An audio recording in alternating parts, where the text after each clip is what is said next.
नमस्कार साथियों, एक बार पुनः आप सभी का हार्दिक स्वागत अभिनंदन है। तो साथियों, आज अपन बात करेंगे एक अलग ही मुद्दे पर जो वर्तमान में राजस्थान में चल रही है भर्ती परीक्षा से संबंधित, शिक्षक भर्ती परीक्षा से संबंधित जो मुद्दा चल रहा है गत 7-8 दिनों से। और ये जो मुद्दा है ये शिक्षा मंत्री जी के एक बयान के उपरांत चला है, और जो बयान आया था कि एक ही भर्ती परीक्षा होगी शिक्षक भर्ती परीक्षा से। तो आज 7 से 8 दिनों में जो भी सूचनाएं आई है, जो वार्तालाप हुआ है, जो बातें हुई है, उन बातों के आधार पर, उन चर्चाओं के आधार पर, पूरा विश्लेषण के आधार पर आपको इस वीडियो में आज अपन बात करेंगे कि क्या कुछ होने वाला है आगामी, किस प्रकार से आपको तैयार करना है, क्या कुछ वर्तमान में चल रहा है, उसके आधार पर किस प्रकार से परीक्षाएं होगी, कब तक परीक्षा होने वाली है। तो देखिए, आज का जो वीडियो रहेगा इसके जो महत्वपूर्ण टॉपिक है, पॉइंट है, जितने भी आपके डाउट है साथियों के, जितने भी कमेंट आए हैं, उन आधार पर अपन ने कुछ एक पॉइंट बनाए हैं। जैसे इतने दिनों का पूरा विश्लेषण, इस पर बात करेंगे। तृतीय श्रेणी भर्ती में क्या कुछ बदलाव होगा, उस पर भी बात करेंगे।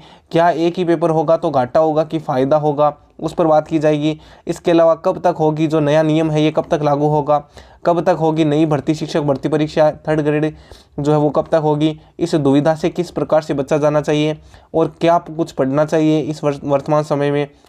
अगर डीपीसी नहीं हुआ तो कितने पद आएंगे, डीपीसी से क्या वर्तमान में शिक्षक भर्ती परीक्षा में प्रभाव पड़ रहा है, यानी तमाम उन बिंदुओं पर चर्चा करेंगे जो वर्तमान में लगभग सभी शिक्षक भर्ती की तैयारी करने वाले विद्यार्थियों के मन में है। उन सभी पर एकदम तर्क के साथ में और विश्वास के साथ में और सच्चाई के साथ में आज की इस वीडियो में अपन चर्चा करेंगे। देखिए, सबसे पहले तो आपके सामने एक खबर है जो पिछले कुछ दिनों में, और ये खबर आई है 25 अप्रैल 2024 में।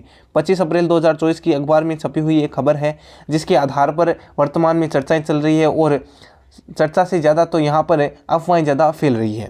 देखिए, मंत्री के प्रस्ताव पर सरकार की मुहर से 10 लाख बेरोजगारों को मिलेगी राहत, और इस राहत के आधार पर बताया जा रहा है कि मंत्री दिलावर ने रखा तृतीय श्रेणी शिक्षक भर्ती की एक ही परीक्षा कराने का प्रस्ताव रखा है, और इस प्रस्ताव के आधार पर ही यहाँ पर सब कुछ बातें उमड़ रही है। देखिए, अगर बात करें, सबसे पहला जो अपना पॉइंट है कि सरकार की क्या रहेगी सटीक नीति और उनका क्या विचार है। जो मंत्री, शिक्षा मंत्री है दिलावर जी, शिक्षा मंत्री यहाँ पे लिखता हूँ, शिक्षा मंत्री दिलावर, जो दिलावर जी है, मदन जी दिलावर जो है, ठीक है, उनका क्या विचार है, क्या इनकी नीति है, क्या कुछ रहेगा। देखिए, इनका मानना है कि एक ही पेपर हो, क्या है वो, एक ही पेपर हो, और एक ही पेपर के आधार पर जो है वो शिक्षक भर्ती परीक्षा संपन्न कराई चाहिए। तो यहाँ पर समझने की बात यह है कि क्या कुछ होगा। आपको पता है कि 2nd ग्रेड और 3rd ग्रेड और 1st ग्रेड 3 चीज़ें हैं। 2nd ग्रेड और 1st ग्रेड, इनमें कुछ भी दिक्कत नहीं है, उनमें जो वर्तमान में चल रही है सेम टू सेम चलना है। आपको तैयारी जो है वो निरंतर जारी रखनी है। जो समस्या है वो है तृतीय श्रेणी शिक्षक भर्ती परीक्षा से संबंधित है, क्योंकि यहाँ पर इसमें एक तो रीट प्री होता है, और प्री के बाद में जो है वो मेंस होता है। अब यहाँ पर आए कि भाई समाप्त करना है, एक ही पेपर कराना है, प्री समाप्त करें, मेंस समाप्त करें। तो कुछ एक विद्यार्थियों का या कुछ एक यूट्यूब चैनलों का मानना है कि मेंस को समाप्त किया जाना चाहिए, और कुछ को मानना है कि भाई प्री को समाप्त करके और प्री और मेंस को एक साथ जोड़ के और एक ही पेपर हो। इस प्रकार से बातें यहाँ पर निकल कर आ रही है। तो आपको बता दें कि ना तो प्री समाप्त होगा, ना यहाँ पर मेंस समाप्त होने की चांसेस बन रही हैं। उन्होंने स्पष्ट बात नहीं की है, लेकिन उनकी जो बात है उनके आधार पर यही मानना है कि जो से आपके रीट प्री होती है और रीट मेंस होती है, जिस प्रकार से 2nd ग्रेड में क्या होता है कि आपकी पात्रता परीक्षा होती है, जो पात्रता परीक्षा है वो तो सबको पास करनी होती है। NEP 2000, NEP जो है नेशनल एजुकेशन जो पॉलिसी आई थी, उसके आधार पर जो भी पात्रता है वो पात्रता परीक्षा आपको पास करनी पड़ेगी। तो इसमें एक कारण ये हो सकता है कि आप जो पेपर होगा वो पेपर आपके जैसे प्री है वो लगाया जाता है, उसके बाद में 3-4 महीने का वेट किया जाता है, उसके बाद में मेंस होता है, फिर वापस 3-4 महीने होता है। तो इसका मतलब ये जो समय खराब होता है, इनसे बचने के लिए सरकार जो है आगामी भर्ती परीक्षा में क्या कर सकती है, आपके प्री और मेंस, जो प्री का पेपर है और मेंस का जो पेपर है वो एक ही दिन में कंडक्ट करवाएगी। क्या करवाएगी सरकार जो है वो, क्या करवाएगी, एक ही दिन में पेपर जो है वो कंडक्ट करवाएगी। देखिए, एक ही दिन का मतलब एक ही दिन में पेपर जो है वो कंडक्ट, यानी पेपर करवाया जाएगा। जैसे सुबह के समय में 2 पारी होगी, सुबह के समय में पात्रता परीक्षा, जिसमें आपके न्यूनतम जो उत्तीर्णांक वो 40% रख देगी, और शाम के समय में जो है वो सब्जेक्ट का पेपर होगा। जिस प्रकार से सेकेंड ग्रेड में होता है, फर्स्ट ग्रेड में होता है, या प्रधानाध्यापक जो परीक्षा होती थी उसमें होता था, उस टाइप से जो पेपर है ये मुख्य रूप से थर्ड ग्रेड वालों के लिए करवाई जाने की पूरी संभावना यहाँ पर बताई जा रही है। और इस प्रकार से ही होगा, लगभग 90% श्योर है कि इस प्रकार से आपके पेपर करवाए जाएंगे। प्रथम जो पारी रहेगी उसमें पात्रता, जिसमें 40% अनिवार्य है, और शाम के समय में जो सब्जेक्ट का पेपर होगा उस प्रकार से रीट की पेपर करवाएगी। ठीक है, चूँकि ये जो इनकी रणनीति है ये रहेगी। अब आप कहें कि भाई पात्रता नहीं हो और सीधा ही लगवा दिया जाए, तो जैसे पश्चिम बंगाल में हुआ था, वर्तमान में 25,000 पोस्टों पे जो 3-4 साल पहले वैकेंसी हुई थी, वर्तमान में सुप्रीम कोर्ट के आदेश के बाद में उनको बहिष्कृत कर दिया गया है। तो इस प्रकार की स्थिति नहीं हो, इसके लिए वो इस प्रकार का कदम उठा सकती है। आगे देखें, एक जैसे पॉइंट आता है कि क्या तृतीय श्रेणी शिक्षक भर्ती परीक्षा में बदलाव होगा, तो हाँ जी, पूरा बदलाव होने की संभावना है, और बदलाव भी जो है वो इसी भर्ती में होगा। बदलाव जो होगा वो तृतीय श्रेणी शिक्षक में तो इसी भर्ती में बदलाव होने की चांसेस है।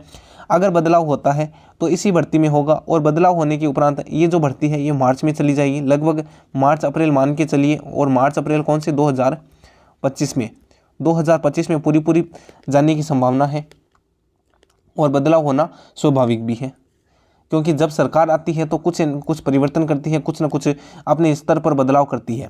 अगला देखिए, एक ही परीक्षा से घाटा होगा या फ़ायदा, तो ये घाटा होगा कि फ़ायदा, तो ना तो इसमें घाटा होना है ना कुछ फ़ायदा होता है।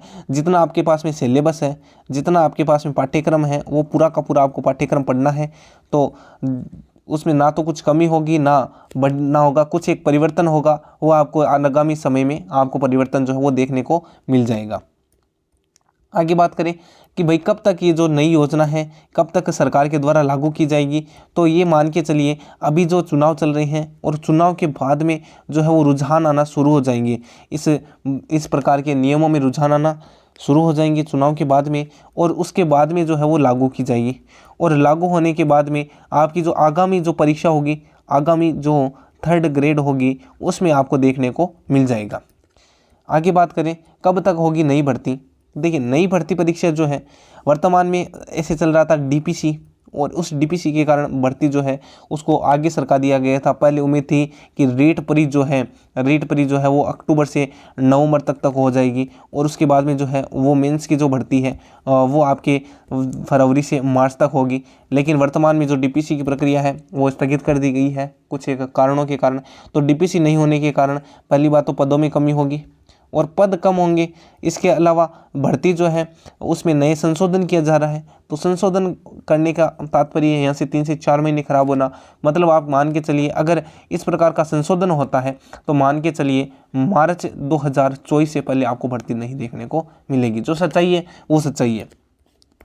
अगला, डीपीसी नहीं हुई तो क्या होगी, पदों की संख्या। तो देखिए, पदों की संख्या की बात करें तो देखिए, अगर डीपीसी होती तो 21,000 प्लस पोस्टें जो है वो डीपीसी में खाली रहती। तृतीय श्रेणी शिक्षक की बात कर रहे हैं यहाँ पर, सेकंड ग्रेड फर्स्ट ग्रेड की बात नहीं कर रहे हैं, उनको तो तैयारी निरंतर जारी रखनी है। उनके जो पेपर है वो मान के चलिए तय समय पर हो जाएंगे। तो 21,000 पोस्टें जो है वो डीपीसी के अंतर्गत थर्ड ग्रेड में खाली हो रही थी। अब डीपीसी नहीं हो रही है वर्तमान में, तो डीपीसी नहीं होने के कारण ये पद सीधे के सीधे कम पड़ रहे हैं। तो मोटा मोटी जो 25,000 पोस्टों पर जो है वो भर्ती होने की पूरी संभावना है। 25,000 पोस्ट जो है L1 और L2 को देखने को मिलेंगे। अगर डीपीसी सही समय पर हो जाती है तो 21,000 पोस्टें जुड़ जाएगी, अन्यथा नहीं जुड़ेगी। और अभी सरकार की मंशा इस डीपीसी पर बिल्कुल भी नहीं है, तो मान के चलिए 25,000 पोस्टें आपके L1 L2 को मिलाकर देखने को मिलेगी। अगला, इस दुविधा से कैसे बचा जाए, तो इस दुविधा से बचना आपको यही है, आप जो तैयारी कर रहे थे निरंतर जो है आपको उसी तैयारी में जुट जाना है। किसी के बहकावे में नहीं आना है कि केवल प्री होगी और प्री के आधार पर उसमें जीके नहीं आएगा तो जीके नहीं पढ़े। तो इस प्रकार का जो दुविधा है उसको अपने मन से निकाल दें। जीके भी आपको पढ़ना है, क्योंकि जीके बिल्कुल भी समाप्त नहीं कर सकते। सरकार ने एक बार जोड़ दिया तो बिल्कुल भी समाप्त नहीं कर सकते हैं, क्योंकि उनको पारदर्शिता जो है वो लानी पड़ती है। तो इस प्रकार से पेपर तो 2 ही होंगे लेकिन एक दिन में हो जाएंगे, जिसके कारण आपके 6 से 7 महीने का समय है वो बच जाएगा। तो इस प्रकार की दुविधा से आपको बचना है और जो भी आप निरंतर तैयारी कर रहे हैं उस तैयारी को और मजबूत बनाए रखें, प्रश्नों को ज़्यादा से ज़्यादा हल करें। अगला पॉइंट है क्या पढ़ें। तो देखिए, आपको जो पढ़ना है वो जो आप पढ़ रहे थे जिसमें आपको मनोविज्ञान है, मनोविज्ञान उस पर सबसे ज़्यादा वर्तमान में जोर देना है। इसके अलावा टीचिंग मेथड्स यानी शिक्षण जो विधियाँ हैं उन पर आपको थोड़ा विशेष रूप से ध्यान रखना है वर्तमान समय में। इसके अलावा आप हिंदी पढ़ सकते हैं और जीके को 2 से 3 घंटे का समय तो न्यूनतम देना ही चाहिए। जीके, राजस्थान जीके 2 से 3 घंटे का समय जो है वो न्यूनतम इसको देना चाहिए। मनोविज्ञान, शिक्षण विधियाँ और सब्जेक्ट आपको जिसमें हिंदी, इंग्लिश और गणित जो है वो भी आपको साथ में पढ़ने हैं। इसका मतलब आपको सभी सब्जेक्ट पढ़ने हैं, किसी ऐसे नहीं कि प्री होगी तो केवल अपन मनोविज्ञान, टीचिंग मेथड या सब्जेक्ट पढ़ लेते हैं, जीके नहीं पढ़ेंगे। तो जीके भी आपको पढ़ना है। हालांकि कुछ एक समय के लिए आप कम कर सकते हैं लेकिन बिल्कुल ना छोड़ें, ठीक है। तो साथियों, जो भी अब आपके डाउट है कमेंट बॉक्स में ज़रूर लिखें और धन्यवाद आपके लिए। जय हिंद, जय